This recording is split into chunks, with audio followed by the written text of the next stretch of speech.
जय गुरु जी। जय माँ शुभ्रांगिनी। मैं डॉक्टर आनंद प्रदीक्षित शुभ्रानंद अपने बच्चों से मुखातिब हूँ। जीवन प्रबंधन चैनल है। बेटे, अपने जीवन को दयनीय मत बनाइए कभी भी। मैंने एक बात पहले भी कई बार कही है। एक बार बोर नहीं करूँगा। बुजुर्गों की आदत होती है एक एक बात को 50 बार कहते हैं, बच्चे पक जाते हैं। बस याद दिला दे रहा हूँ कि एक बार जेब में 10 रुपये थे तो हम चारों लोगों ने फिल्म देख ली थी 10 रुपये में। ज़माना ही ऐसा था, 2.5 रुपये का टिकट होता था या 2 रुपये का जो भी था। और एक बार मेरे जेब में थोड़े से पैसे थे, 20 एक रुपये होंगे, कुल इतने ही बचे थे। और इतने थे कि हम दो लोग, लखनऊ प्रशिक्षण में था मैं, असिस्टेंट कमिश्नर की बिक्री कर विभाग में, वहाँ जा सकते थे दो लोग और वापसी आ सकते थे बस। उसके बाद 10-12 रुपये और बच रहे थे, उसमें एक कैसेट खरीद ली, जेब खाली। मैं तो आकाश वृत्ति पे जीने वाला इंसान रहा हूँ। ईश्वर देगा तभी ना जब खाली होगा। खाली कर देता रहा, कभी अपने ऊपर कभी दूसरों के ऊपर। मौका लगा तो दूसरों के ऊपर भी कर दिया, कोई प्रॉब्लम नहीं है। किस्से अपने ऊपर के बताता हूँ, दूसरों के ऊपर के किस्से बताने में संकोच लगता है। लोग कहेंगे बड़े दानवीर कर्ण बनते हैं। लोग कहेंगे। लोगों की चिंता सबको रहती है, मरते दम तक रहती है। किसी को थोड़ी कम, किसी को ज़्यादा। मुझे इससे नहीं कि वो लोग क्या कहें जिससे मुझ पर कोई प्रभाव पड़ेगा। थोड़ा अच्छा नहीं लगता कि परोपकार की ज़्यादा चर्चा की जाए। करना चाहिए, बच्चों से कभी कभी मैं करता हूँ चर्चा, इसलिए जिससे कि बच्चे भी प्रेरित हों। तो मैं कभी कभार एक आध बात बता देता हूँ, यहाँ नहीं बता रहा। मुख्य बात यह है कि दयनीय मत बनाइए अपने को। मेरा विषय आज का ही है, never reflect that you are miserable, कि आप दयनीय हैं। कुछ लोग सदैव दयनीय रहते हैं। मेरे एक मित्र हैं, परिचित हैं, मित्र तो मेरा कोई है ही नहीं ईश्वर के अतिरिक्त, मैं स्वयं अपना मित्र हूँ। परिचित हैं तो व्यापारी हैं। कागज़ों में उनका टर्नओवर 1990 में 5 लाख रुपए था, कागज़ों में, यानी कि रिटर्न जो भरते थे।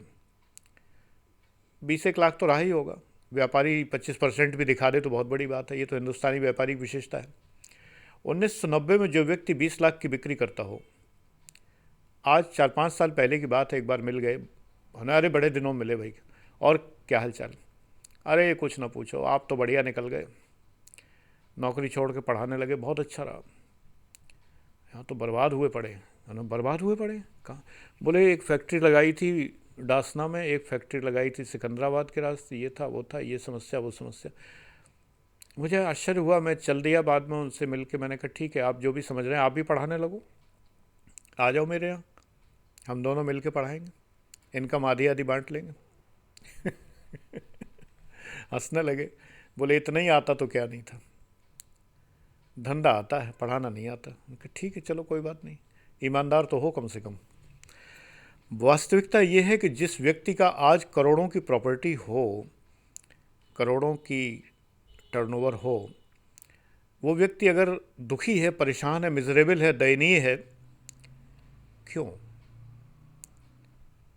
तुम में से तमाम बच्चे इस बात के लिए परेशान रहते हैं कि माता पिता की लड़ाई होती है, पिताजी खर्चा नहीं देते हैं, मम्मी बहुत क्रूर हैं, किसी किसी की, किसी की बहन को ससुराल में बड़ी प्रॉब्लम है, किसी के छोटी भाभी जो आई है घर में वो बड़ी ही क्रूर है, और वो उन प्राणियों में से है जो सीरियलों में दिखाए जाते हैं। नारी जाति के लिए जो कुछ विशेष संबोधन, विशेषण प्रयोग करते हैं सीरियलों में, पता नहीं नारी मुक्ति आंदोलन उन पर ध्यान क्यों नहीं देता। सीरियलों में कहीं भूत नहीं आते हैं, लेकिन चुड़ैले और डायने और पिशाचिनी हो जाने कौन कौन, राक्षसी सब आते हैं। आदमियों के लिए कुछ है ही नहीं, जबकि आदमी कोई कम है क्या? तो उनकी जो भाभी आई है उनके शब्दों में ये है, उसने घर में जीना हराम कर रखा है। किसी की चाची से कष्ट है, किसी को मामी से कष्ट है, किसी के घर में बहन बहनोई दोनों पड़े ही रहते हैं, कहीं जाते ही नहीं हैं। फिल्मों में जैसे होता है अक्सर, बहनें प्रायः अपने पति के साथ घर में ही रह जाती हैं। ये पारिवारिक समस्या है बेटे। आप एक लक्ष्य के प्रति उन्मुख हैं, अगर आप इनमें पड़ेंगे तो कुछ नहीं कर पाएंगे। कुछ बच्चे, बच्चे का मतलब मेरा तुम ही सब होते हो, युवा और युवा अवस्था के अंतिम पड़ाव तक पहुंचने वाले भी मेरे बच्चे हैं, जो अधेड़ अवस्था तक पहुंच रहे हैं और आज भी वो बच्चे ही बने हुए हैं। मेरे लिए तो बच्चे हो, लेकिन संसार में तो बच्चे मत रहो, मैच्योर हो जाओ, अब तो बड़े हो जाओ। 40 साल की उम्र हो गई, आप बड़े नहीं हुए अभी तक। समस्याएं आप लोग भेजते हो तो इसलिए मैं कह रहा हूं, दयनीय क्यों दिखाते हो अपने को। आज मैंने आनंदवाणी चैनल पर, जो पहले परमहंस योगानंद प्रेरणा पथ नाम था, वो आनंदवाणी नाम है इस समय यूट्यूब चैनल का, क्योंकि मैंने सोचा कि सिर्फ परमहंस जी नहीं, बहुत सारी बातें मैं करूँगा उस पर, इसलिए मैंने आनंदवाणी नाम रखा। तो उस पर मैंने आज अपलोड किया है, पढ़ देख लेना वीडियो। फैक्ट ये है कि आप अपने को दयनीय बनाते हैं, दूसरा कोई कुछ कर तो सकता नहीं। देखो क्या होता है, जब आप दयनीय बनाते हैं तो आपको लगता है कि जब आप अपनी व्यथा किसी से कह देते हैं तो व्यथा कम हो जाती है। नहीं बेटा, व्यथा डबल हो जाती है यदि सामने वाला समझदार ना हो। मैं तो भरसक कोशिश करता हूं कि कुछ बताऊं, कुछ उपाय बताऊं, तो व्यथा कम होती भी है कई लोगों की। सॉल्यूशन तो ईश्वर देगा, मैं तो नहीं दे पाऊंगा। लेकिन अगर समझदार ना हुआ तो वो और व्यथा बढ़ा देगा। एक व्यक्ति ने कहा अपने पड़ोसी से, पड़ोसी आया हुआ था, आंखों देखी बात है, उसने कहा कि आज तो भाई बड़ा परेशान है। पड़ोसी ने कहा क्या हुआ, बड़े सहानुभूति के लहजे में उसने कहा कि ये पेट में बहुत भयंकर दर्द हो रहा था, सुबह मैंने दवा खाई है और अब पूरा झंझनाहट हो रही है और शरीर में ये वो, डॉक्टर को भी दिखा के आया। ये पड़ोसी ने कहा अरे ये तो बड़ी ख़राब बात, मेरे भी एक परिचित थे और उनको बिल्कुल ऐसे हुआ था और सवेरे अच्छे भले थे, 2 घंटे में मर गए। अब ये व्यथा डबल हो गई कि नहीं तुम्हारी। पड़ोसी ने तो मार दिया तुम्हें, तुम 20% दुखी थे, उसने तुम्हें 80% दुख और दे दिया, लो मरो। इनडायरेक्ट शब्दों में तो तुम्हें मर जाना चाहिए था, अभी तक मरे क्यों नहीं, जबकि मेरा तो परिचित मर गया था इतने में, और तुम बेशर्म मरे तक नहीं, अभी तक शर्म नहीं आती है, जी रहे हो। पड़ोसी तो ये कह के चला गया। पड़ोसी होते ही ऐसे, तमाम रिश्तेदार भी ऐसे ही होते हैं। एक महिला थी, वो जहाँ बैठती थी वहाँ केवल यही किस्से सुनाती थी कि किसी के घर में कोई भी समस्या हो तो उस समस्या को लेकर उनके पास एक उदाहरण केस स्टडी हुआ करती थी, और उस केस स्टडी में सब लोग मर गए होते थे। किसी से पूछा आपके घर में बहू आई है, सब ठीक तो है। उसने कहा हाँ अभी तो सब भगवान की। अरे बिल्कुल सही बात है, शुरू में तो सब ठीक ही रहता, बाद में देखो ऐसे ऐसे रंग दिखाती हैं बहुएं अपने, और ये होता है वो होता है। अब जो महिला थी जो सुन रही थी, उसे भी अपनी बहू में कहीं थोड़ी सी बात नज़र आई। उसने कहा हाँ लगता, कभी कभी ऐसा व्यवहार करती है कि लगने लगता है। अरे बस उनको मौका मिल गया, उन्होंने कहा अभी से दबा दो, ये करो और वो करो, और उसको लिफ्ट मत देना, और तुम तो बिल्कुल बेटी की तरह मानती हो और ऐसे मत मानना। घर में महाभारत मचा के चली गई। बेटे आप जितना दूसरों के सामने मिजरेबल होगे, दयनीय होगे, उतना ही आप कष्ट में होगे। ईश्वर के सामने अपना दुखड़ा रो, अगर रोना है तो। पहली बात तो रो मत। बात ये ना कि अंदर से जब कोई दुख फूट पड़ता है, कुछ दुख ऐसे होते हैं जिनमें दूसरों के सामने रोया जा सकता है। कल मैंने एक वीडियो बनाया था जिसमें मुझे गुरु तेग बहादुर की शहादत पर रोना आया, मैं रो लिया वीडियो में। आनंदवाणी पे मैंने अपलोड किया था, वो नहीं है, उस पर मैंने हटा दिया। और मैं तुम लोगों के सामने एक दो वीडियो में और रो चुका हूँ, मुझे कोई समस्या नहीं। ये दयनीय दिखाना नहीं है, ये भावुकता है। मैं जब भी सुनता हूँ गुरु तेग बहादुर की शहादत के बारे में मुझे बहुत दुख होता है।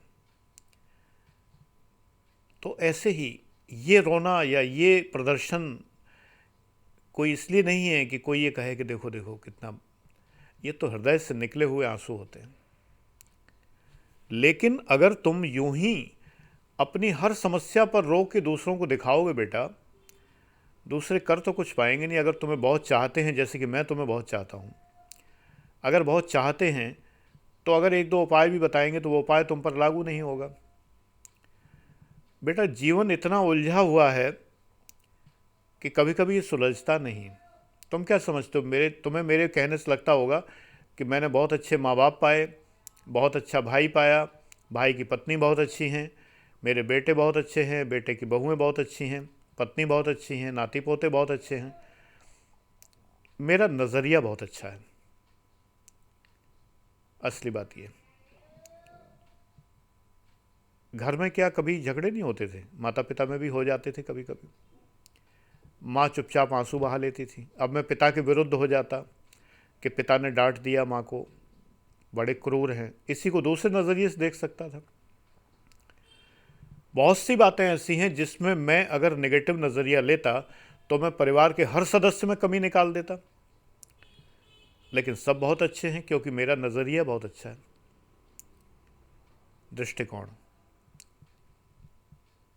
दृष्टिकोण केवल धन पर आधारित नहीं होना चाहिए।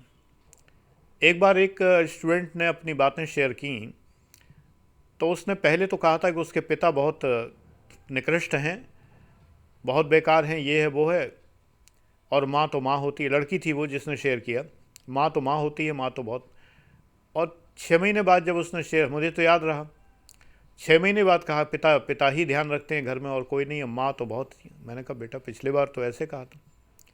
कि नहीं, पिछली बार पिताजी ने मुझे खर्चा दिया, पैसे दिए, जबकि वो बहुत आर्थिक तंगी में थे, तो पिता अच्छे हो गए। अगर पैसे न देते तो अच्छे नहीं थे। एक लड़की का विवाह हुआ, मैं बिजनौर में था, वहाँ एक रिश्तेदार थे। उनकी बेटी ने कहा कि भैया मेरी शादी ऐसी जगह कराना कि 500 किलोमीटर दूर हो कम से कम। मैंने कहा क्यों?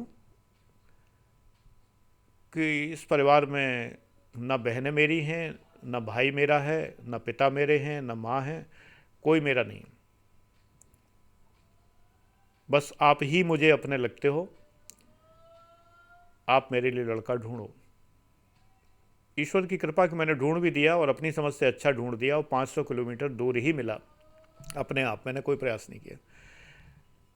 जब विदाई हो रही थी मैं भी भावुक था, वो भी फूट फूट के जार जार रो रही थी और मुझसे ही कह रही थी कि मैं इन लोगों के लिए नहीं रो रही हूँ। मैंने कहा फिर क्यों रो रही हूँ? चलते समय पिताजी ने पैसे तक नहीं दिए, सब देते हैं, दुनिया भर के लड़कियों के बाप देते हैं पैसे चलते वक्त 2-4 हज़ार रुपये भी नहीं दिए। इस बीच में पिताजी आए, उन्होंने कुछ पैसे उसकी मुट्ठी में दिए, तो बाप के गले लग के खूब रोई। फिर हमसे बोली कि नहीं पापा उतने बुरे भी नहीं हैं जितने हम समझते थे पैसे दिए और मुंह फेर के दूसरी तरफ गिने, और फिर कहा 1400 का कौन हिसाब होता है, 1400 रुपये दिए। ये दुनिया, हे भगवान, सिर्फ पैसा और पैसा और पैसा और कुछ नहीं। कमाल है, जब मैंने सुना कि एक लड़के को ये कहते सुना, विवाहित लड़का, पत्नी के पिता गुजर गए, तो पहला काम तो ये था कि संपत्ति पे कब्ज़ा करना। इसके लिए चिंता अधिक थी कि पत्नी को उसका हिस्सा मिल जाए। मेरी तो पत्नी के पिताजी जब गुजरे तो मेरे या मेरी पत्नी के तो दिमाग में ही नहीं आया कि कोई संपत्ति में हिस्सा भी हो सकता है। मेरी पत्नी ही नहीं, उनकी दोनों बहनों के मस्तिष्क में भी ये कभी नहीं आया। सब बहन भाइयों में बहुत ही अपनापन है, बहुत अच्छे हैं सब लोग। किसी लड़की के माइंड में मेरी पत्नी और उनकी बहनों के मस्तिष्क में कभी आया ही नहीं कि पिता की संपत्ति, अच्छी खासी संपत्ति है, जायदाद है, सब बात है, लेकिन कभी ये माइंड में नहीं आया अरे ठीक है, ये उनकी है, कानून ने लड़की को हक दे दिया है, दिया रहे, हमें नहीं चाहिए। ये होते हैं संस्कार। और ऊपर से वो लड़का जिसके पत्नी के पिता की मृत्यु हुई थी, वो ये कह रहा है कि मैंने जब पूछा कि बीमार थे क्या, ज़्यादा, कुछ नहीं, उम्र हो गई थी, कितनी होगी, 50-55 की रही होगी। मतलब 50-55 की उम्र में आदमी को मर जाना चाहिए। ये बात मैंने पहले भी कही है, वो फेसबुक पे भी कही है, क्योंकि मुझे बहुत पिंच की ये बात कि 50-55 की उम्र में आदमी को मर जाना चाहिए और संपत्ति दे जाना चाहिए, कम से कम इतना जरूर कर देना चाहिए। संपत्ति दे के जहर खा लेना चाहिए उसे। कि ये रह गया है आज की पीढ़ी में। तो अपने को दयनीय बेटा तुम खुद दिखाते हो, दयनीय हो नहीं। बचपन में एक बड़ी मज़ेदार, एक बच्चों में वो कविताएं चला करती हैं ना, जैसे लोकगीत टाइप के होते हैं। तो हमारे यहाँ भरथना में एक चला करता था, कल्लू मटल्लू कहाँ गए थे, आगे डॉट डॉट की डलिया में सो रहे थे। डलिया किसकी होती है? सफाई कर्मी की होती है किसी की। तब क्रूड शब्द बोला जाता था। डॉट डॉट की डलिया में सो रहे थे, मम्मी ने पैसे दिए हंस रहे थे, पापा ने पैसे छीने रो रहे थे। कितना सार्थक है। मम्मी पैसे देने वाली, पापा छीनने वाले, पैसा ही सब कुछ है। एक छोटा बच्चा भी पैसे मिले तो हंस रहा और पैसे छीन लिए तो रो रहा। धन्य है ये पूंजीवादी युग। बॉड्रिलार्ड और जेमिसन एकदम सही कहते हैं, केवल धन और कुछ नहीं। तो बेटा तुम ज़्यादातर जो दयनीय हो केवल धन के कारण हो, अधिकतर। थोड़ा उससे उबर के देखो। धन आवश्यक है, नो डाउट, मैं जानता हूँ, मैं कोई ज़मींदार ख़ानदान का नहीं हूँ। बड़ी ही नपीतुली आमदनी होती थी पिताजी की। महीने के 20 तारीख तक ही तनख्वाह चलती थी, 10 दिन गांधीवादी होते थे। तनख्वाह मिलने के 10 दिन तक पूंजीवादी होते थे, फिर अगले 10 दिन समाजवादी रहते थे और फिर अगले 10 दिन गांधीवादी हो जाते थे। पैसे होते ही नहीं थे। हाँ, उधार हम लोगों ने कभी नहीं लिया, ये उसूल रहा। और उसका सबसे बड़ा प्रमाण है, आज भी मेरे पास क्रेडिट कार्ड नहीं है। मैं डेबिट कार्ड रखता हूँ सगर्व, चाहे उसमें 2,000 रुपये पड़े हों, लेकिन मुझे वो 2,000 का डेबिट कार्ड मंजूर है, जो भी हो, बट मैं क्रेडिट कार्ड नहीं। गवर्नमेंट सुविधा देती है, देती रहे। सरकार ने लोन दिया मकान बनाने के लिए तो लिया, लेकिन क्योंकि इतने पैसे हो ही नहीं सकते थे कभी भी कि मकान बना पाता। डिपार्टमेंट ने दिया, परमिशन से लिया, नियम का पालन करके लिया, लेकिन किसी नाते रिश्तेदार से लेना मैं पसंद नहीं करता। बेटा जब तुम मांगते हो तो मिजरेबल हो जाते हो, दयनीय हो जाते हो, उनके सामने आंखें झुकती हैं, आंख नहीं उठा पाते आप। और अगर कोई सहायता कर दे, मेरे मित्र ने एक बार कुछ पैसे ज़बरदस्ती मुझे दे दिए, मैंने चुका दिए। ज़बरदस्ती, प्रेम से कोई इतना ज़्यादा जिद करता है तो मजबूरी होती है, लेकिन उधार मांगना ठीक नहीं है। पहली बात तो जीवन का उसूल बना लो, कम में गुजारा कर लो, लेकिन उधार मत मांगो। ये बहुत बुरी तरह चढ़ता है, समस्या पैदा करता है। रिश्तों पर दूसरों को शामिल ना करो। एक बेटी है हमारी, यूट्यूब बेटी, फिर ऐप क्लास में आई, बहुत दुखी रहती है। जब से एडमिशन है तब से दुखी है,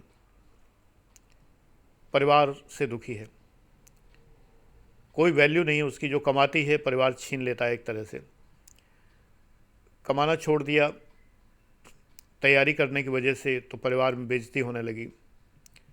बाहर नौकरी करना चाहती है तो करने नहीं देते हैं।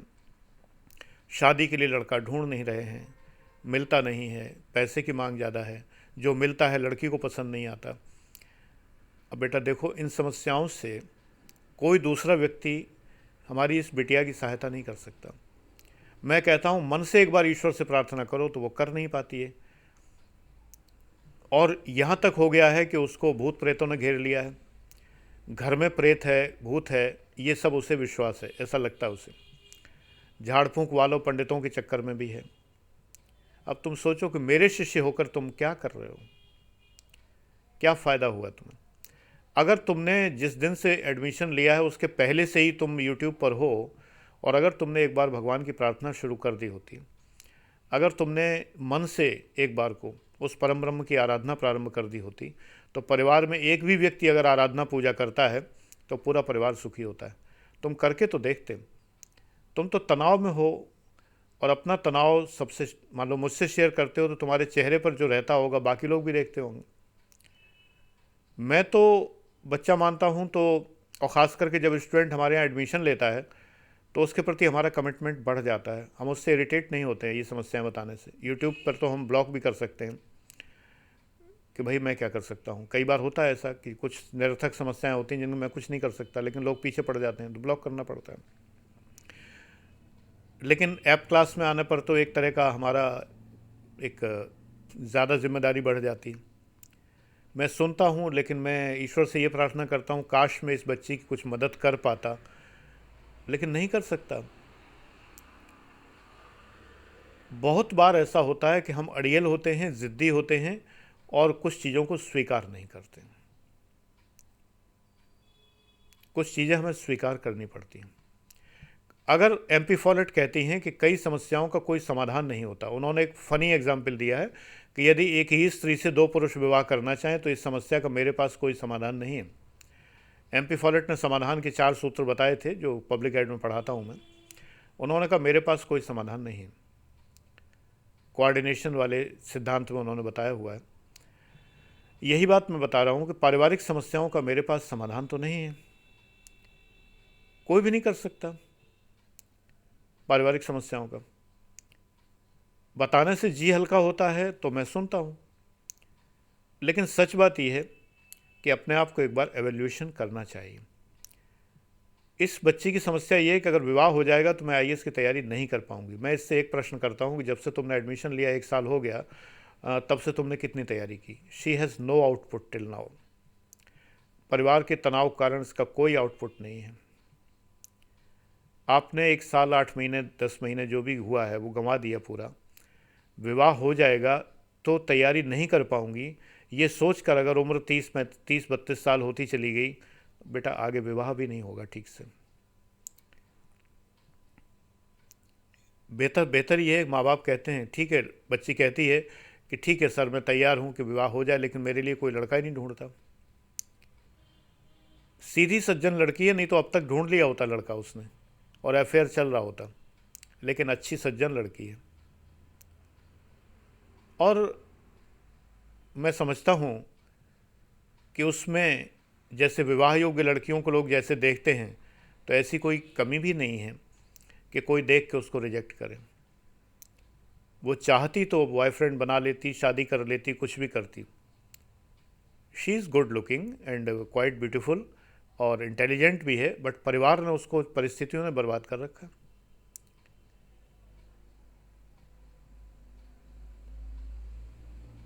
समस्या ये है कि उसे ये स्वीकार कर लेना चाहिए इस समय कि ये समय अब ये है कि विवाह के लिए उचित समय है। मैट्रिमोनियल्स देखे, इंटरनेट से तलाशे, पिता नहीं तलाश पा रहे हैं। कई पिता बड़े इंट्रोवर्ट होते हैं, लड़के नहीं ढूंढ पाते हैं, बहुत कमी होती है। मैं कहता हूँ अगर मेरे बेटी होती तो मैं भी नहीं ढूंढ पाता। मेरी भतीजी के लिए मेरे भाई ने ही ढूंढा है और मैं फाइनली, मेरे मन में आया, मैंने कहा आज ये लड़का देखने में चलूँगा। मैं पहले सेमीफाइनल पूछता था, घर के लोग और देखाते थे, फिर मैं कहता था तब जाऊँगा, अभी मेरा मन नहीं भर रहा, मैं अभी नहीं जाऊँगा। और जब मैं गया देखने के लिए, मैं फाइनल करके आया and by God's grace he is the gem of gems. बहुत अच्छा बच्चा है जिससे विवाह हुआ है। मैं नहीं ढूंढ पाता। ऐसे पिता अब कई एक हैं कि वो चाहते तो हैं कि बेहतर लड़का मिले, नहीं ढूंढ पाते अनेक कारणों से। लड़के वाले कभी कभी होते भी बहुत दुष्ट हैं, इगोइस्टिक होते हैं, ह्यूमिलेट करते हैं, इंसल्ट करते हैं, अपमान करते हैं। शायद मुझे ऐसा लगता, क्योंकि हमारे यहाँ ब्राह्मणों में जो हम लोग दीक्षित हैं, तो हमारे यहाँ जब हमें लड़का ढूंढना होता है तो हम लोग 6 घर के दीक्षित हैं। मतलब 6 घर तो ऐसे हैं जिनमें आपस में विवाह होता ही नहीं, जो भाई भाई माने जाते हैं, तो ऑप्शन बहुत कम बचता है। तो जब बेटी के लिए लड़का देखने जाते हैं तो कुछ खास ख़ानदान ही होते हैं, उनमें जा सकते हैं, और वो लोग बड़े नखरे लेते हैं। मैंने ये परंपरा तोड़ दी। अपने परिवार की बेटियों को, जो पश्चिम उत्तर प्रदेश के शर्मा होते हैं, मुझे तो अभी तक सारे अच्छे लगे। ये न रिजिड होते हैं, न ये बिस्वा बखानते हैं, न बीघा बखानते हैं, न परंपरा के नाम पे ढोंग करते हैं। घर में नहीं है दो कौड़ी भी, लेकिन ख़ानदान इतना ऊंचा बताएंगे जैसे हाथी झूम रहे हों। ऐसे कानकुब्ज ब्राह्मणों को मैंने देखा है, जिनके लिए निराला ने कहा है कि ये कानकुब्ज कुल कुलंगार। निराला जी ने कहा है। मुझे आश्चर्य हुआ था, मैंने कहा निराला जी ने कहा है, तो निराला जी कौन थे? पिता ने बताया कि निराला जी खुद त्रिपाठी थे और कानकुब्ज थे, लेकिन उनकी बेटी को कानकुब्जों ने जला के मार दिया था। मैं वही कानकुब्ज ब्राह्मण हूँ, उसी प्रकार का, लेकिन मेरा लालन पालन लिबरल एटमॉस्फेयर में हुआ। मेरे पिताजी स्वयं कानकुब्ज ब्राह्मणों को पसंद नहीं किया करते थे। मेरी पत्नी भी कानकुब्ज ब्राह्मण नहीं है।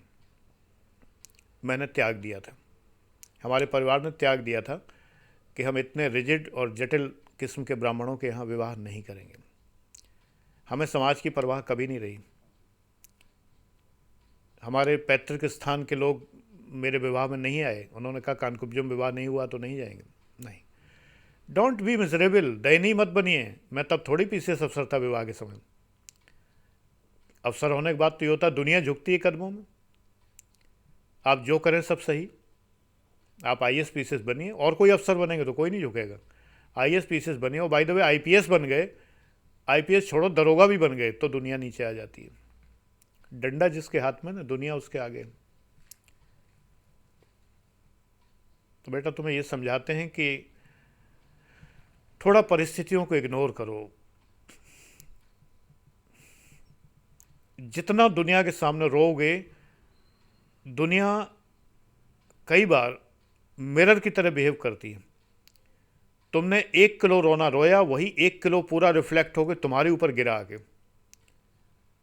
गलत है, मत रोइए। परिस्थिति का सामना करिए, काफ़ी कुछ इग्नोर करिए, दुनिया की परवाह मत करिए, और अपने को एवेल्यूएट करिए, अपने का मूल्यांकन अवश्य करिए। तमाम बच्चे इस आईएएस पीसीएस करियर में इसलिए बर्बाद हैं कि वो ये समझ ही नहीं पा रहे कि उनका अध्ययन का स्तर, जो भी कारण हो, आईएएस पीसीएस लायक नहीं है। एग्जामिनर को इससे कोई मतलब नहीं है कि आपके पास क्या परिस्थिति है।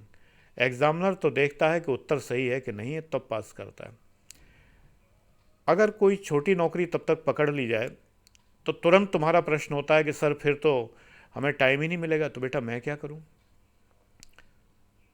It is your condition, you are unable to study, you are unable to show yourself, you are unable to reflect your knowledge, you are unable to do work, you are unable to make notes, you are unable to do assignments, you are unable to do X or Y or Z anything, then how can you think that you are going to become an IAS or IPS or PCS? You are wrong. आप परिस्थितियों का रोना रोकर ये नहीं कर सकते कि examiner को प्रभावित कर लें तो वो आपको 50 नंबर ज़्यादा दे दे कि भाई अरे बेचारा परिस्थिति का मारा है, इसको नंबर ज़्यादा दे देते हैं, इसको तो बना ही देते हैं, एक बार आईपीएस तो बना ही देते हैं, आईएएस तो बना ही देते हैं। नहीं बनाएगा, प्री में ही पास नहीं होगा। ये ओवर एस्टिमेट करना होता है अपने को। आपके पास परिस्थिति नहीं है बेटे, तो इसमें किसी का कोई दोष नहीं है, आपके भाग्य का दोष हो सकता है। ये सोचो। तुम्हें पता है, तुम समझते हो मैं बड़ा भाग्यशाली हूँ। समय कितना हो गया? अरे 29 मिनट हो गया है। किसी और वीडियो में बताऊँगा।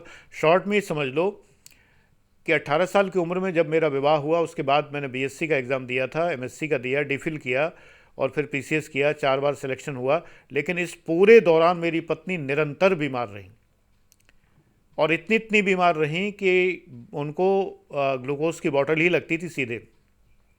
गांव कस्बे के डॉक्टर बिना बोतल की बात भी नहीं करते हैं। कुछ उनका नॉस्टैल्जिया है कि जब तक मरीज़ की बोतल न टंगी हो तब तक लगता ही नहीं कि मरीज़ की श्रेणी में कोई आया हुआ है। अब ये बात तो मजबूरी थी। अब भाई रहते इटावा में है तो इटावा के डॉक्टरों के ही शरण में जाना पड़ेगा। हम वहाँ दिल्ली और गाज़ियाबाद तो आ नहीं सकते थे। वो डॉक्टर लोग बोतल ही टांगे रहते थे। बच्चों का जन्म, बच्चों का पालन पोषण, माता पिता की वृद्धावस्था, उनकी कठिनाई, उनकी परेशानी, बच्चों को पालना उन्हीं ने पाला है पूरी तरह से। यहाँ तक कि जब मैं पीसीएस की ट्रेनिंग में था, पत्नी बच्चों को घर पे छोड़ के मैं ट्रेनिंग में गया नैनीताल, और तुरंत 3 दिन बाद मेरे पास टेलीग्राम आया, कम सून, वाइफ सीरियस। मैं गया, भाग के परमिशन ली, डायरेक्टर को दिखाया तार, बड़ा मुंह बना के उसने परमिशन दी। मिलती ही नहीं थी परमिशन, मिलिट्री का एक बहुत ही क्या कहूँ कैसे किस्म का आदमी था, जाने कैसे दे दी उसने परमिशन। मैं गया तो देखा हॉस्पिटल में हैं और बेहोश हैं। मैंने बस डॉक्टर से ये कहा कि इनको इतना कर दीजिए कि ये बस में बैठने लायक हो जाएं। बस मैंने उनको 1-2 दिन इलाज कराने के बाद तुरंत नैनीताल ले आए। जैसी वो ठीक हुई, बस यात्रा ही होती थी, कार थोड़ी थी तब, तो नैनीताल ले आया, बच्चों को भी ले आया, वहीं पर रूम लिया। और कितनी कठिनाई में 7 दिन मेरे बच्चे रूम से बाहर नहीं निकले, चोरी से रह रहे थे हम लोग हॉस्टल में। मेरे 3 मित्रों ने अपना कमरा खाली कर दिया, हम 3 इकट्ठे रहते थे, डॉक्टर फजलुल हक, सेवाशंकर मिश्रा और मैं। ये दोनों लोग दूसरे कमरों में चले गए, मुझे अपने कमरे, मतलब एक कमरे में 3 ऑफिसर रहते थे, तो उस कमरे में मैं, पत्नी और बच्चे रहे। लेकिन बाहर ना बच्चे निकल जाएं, अगर निकल जाएंगे तो निकाल दिया जाएगा मुझे वहाँ से और मेरे खिलाफ़ कार्रवाई होगी, क्योंकि नियम विरुद्ध था। 5 रुपये रोज़ उसका किराया होता था अगर फैमिली रखनी है, लेकिन फैमिली रखने का नियम नहीं था। लेकिन डायरेक्टर ने एक दिन मेरे बेटे को देख लिया, उसकी जैकेट सूख रही थी बाहर, धोखे में बाहर सुखानी पड़ी क्योंकि सर्दी बहुत थी और जैकेट वो एक ही थी। उन्होंने देख लिया और मुझे तलब कर लिया। बड़ी डांट पड़ी, सब हुई। खैर मैंने 7 दिन के 35 रुपये जमा किए जुर्माने के। मैंने कहा सर मुझे अलाउ कर दीजिए, बड़ी नहीं माने किसी तरह। आखिरकार मैंने, मिर्ज़ापुर के एक विधायक जी थे, उनके सिफारिशी लेटर पर उनके नाम पर कॉटेज, हाँ सिफारिशी क्या, उन्हीं के नाम पर कॉटेज बुक कराई, और डायरेक्टर के बगल में ठोंक के रहा बच्चों बीवी के साथ में, और शान से बैठता था आराम कुर्सी पर, पैर फैला के धूप में। डायरेक्टर साहब जो है नाक भौं से कोड़ते हुए मूछें ऊंची करके निकल जाते थे, हालांकि मूछें उनकी नीची हो गई थी, क्योंकि उतनी ही बड़ी कॉटेज में उनके सामने रहता था मैं। उस व्यक्ति को ये दया नहीं आई, मिलिट्री में कर्नल था तो इसका मतलब ये थोड़ी कि राक्षस होते हैं कर्नल। इतनी कठिनाई, भूखे रहे बच्चे हमारे। मैं मैस से खाना लाता था तो मैस का मैनेजर जो था वो लाने नहीं देता था, बाहर खाना अलाउ नहीं है। मैंने खाना चुराया तक है, अपना खाना, किसी और का नहीं, अपना खाना पॉकेट में रख के बच्चों खिलाने के लिए। फिर बाद में एक हीटर ख़रीदा कि अंदर कुछ बन जाएगा, ब्रेड भून देंगे। नैनीताल में वो 7 दिन मैं जानता हूँ मेरे जीवन में कैसे, लेकिन मैंने किसी से शेयर नहीं किया। आज तो मैं इसलिए बता रहा हूँ कि तुम समझते हो कोई मेरी ज़िंदगी हलवा की तरह रही है क्या, कांटों की सेज रही है बेटा। बताऊंगा आगे वीडियोस में तुम्हें कि कितनी कठिनाइयाँ मैंने झेली हैं, लेकिन पीड़ा में आनंद जिसे हो आए मेरी मधुशाला, पीड़ा में आनंद लिया। उस ज़माने में भी एंजॉय करते थे। बच्चे परेशान रहे, छोटे थे, 5वें क्लास में पढ़ने वाले बच्चे थे, लेकिन परिवार संभाला। हमारे पास इतने पैसे नहीं थे कि हम फ़ोटो खिंचवा सकते, 10 रुपए की फ़ोटो खींचती थी, इतने पैसे नहीं थे कि फ़ोटो खिंचवा सकते। नैनीताल की कोई यादगार मेरे पास नहीं है। एक फ़ोटो मुश्किल में चलते समय खींची थी, वो भी 10 रुपये जैसे तैसे वो बचे थे कि भाई चलो ठीक है, क्योंकि बस से जाने के बजाय जो आईएएस लोग भारत भ्रमण के लिए जा रहे थे, तो वीरेश कुमार जो प्रमुख सचिव से रिटायर हुआ अभी, तो वीरेश कुमार ने कहा कि दीक्षित जी आप मेरे साथ परिवार सहित चलिए, बस में चलिए, आईएएस की जो बस थी इसमें आप चलिए, इतनी जगह है, हम आपको लखनऊ राजभवन छोड़ेंगे, राजभवन में रात बिताइए वहाँ पर, और फिर उसके बाद आप चले जाइए। तो पहली बार राजभवन भी देखा, वहाँ रुके, और फिर वहाँ से अपने घर आए। फिर पोस्टिंग हो गई बाद में। ट्रेनिंग में बड़े कष्ट हुए। बीके सिंह जो हमारा जो मिलिट्री मैन था, डायरेक्टर, इसने इतना सताया जिसकी कोई लिमिट नहीं है। दिन भर, प्रतिदिन मैं रोते रोते जाता था, प्रतिदिन। मैं किससे शेयर करता? आप लोगों ने अभी दुख देखा कहाँ है? मैंने देखा है, कहता नहीं हूँ, जब कहूँगा बेटा तो ये चैनल भर जाएगा तकलीफ़ों से। आज इसलिए बताई है मैंने, सबसे हल्की बात बताई है आज हमने, सबसे कम, कि तुम तो घर में रहते हुए परेशान हो रहे हो, लास्ट में एक बात कहता हूँ कि नैनीताल जब ट्रेनिंग में जा रहा था, घर के बर्तन बेचने पड़े थे पीतल के, जो शादी में मिलते हैं, बड़ी बड़ी परातें और हंडे बेचने पड़े थे अटैची खरीदने के लिए। तुमने देखा ही क्या है अभी। God bless you.